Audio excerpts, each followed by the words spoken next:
সমাগত 2026 বিধানসভা নিৰ্বাচন আকৰ্ষণীয় হ'ব এই নিৰ্বাচনী যুঁজ কংগ্ৰেছ বনাম AIUDFৰ মাজত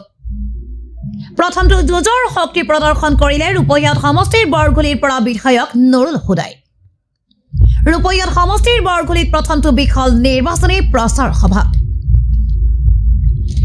বুৰভণ্ডা শান্তি বজাৰ নিৰ্বাচনী প্ৰচাৰত অংশ লৈ বিধায়ক হুদাই কয় প্ৰদ্যুৎ বৰদলৈ আৰু ভূপেন বৰা যেতিয়া কংগ্ৰেছ দলৰ গেলা আলু বা পচা আলু উৰাই যোৱাত কংগ্ৰেছ দল মুক্ত হৈছে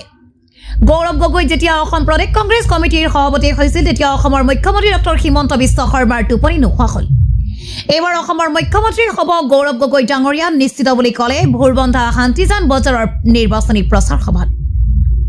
ফুটালজাৰ নিৰ্বাচনী প্ৰচাৰত বিজেপি দলৰ বহু কৰ্মী আহি কংগ্ৰেছত যোগদান কৰে বিধায়ক নুৰুল হুদাই কয় এইবাৰ আৱেগৰ ৰাজনীতি নহয়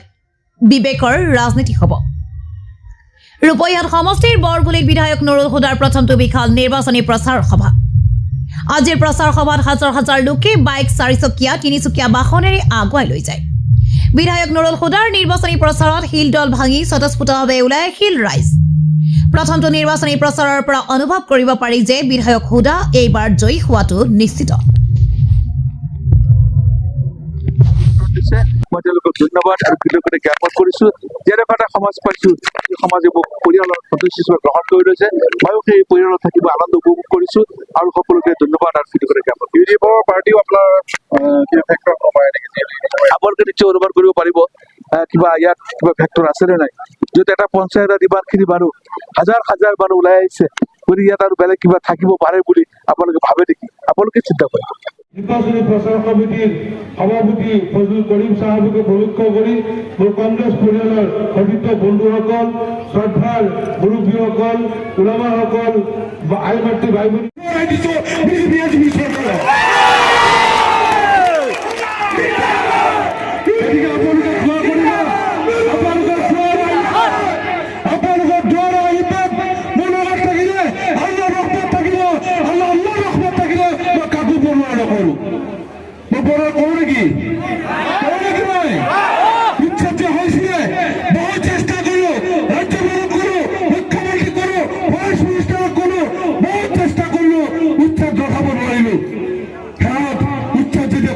মই জানো আমাৰ প্ৰতিবাদ দিছে মই যদি যাওঁ মোক গুলিয়ে হত্যা কৰিব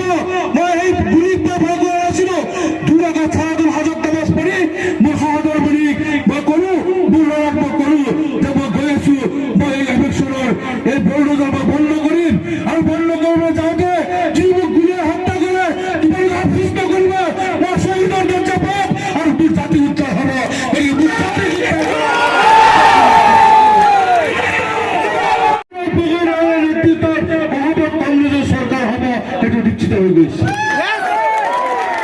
গৌৰৱ গগৈ ডাঙৰীয়াক যেতিয়াই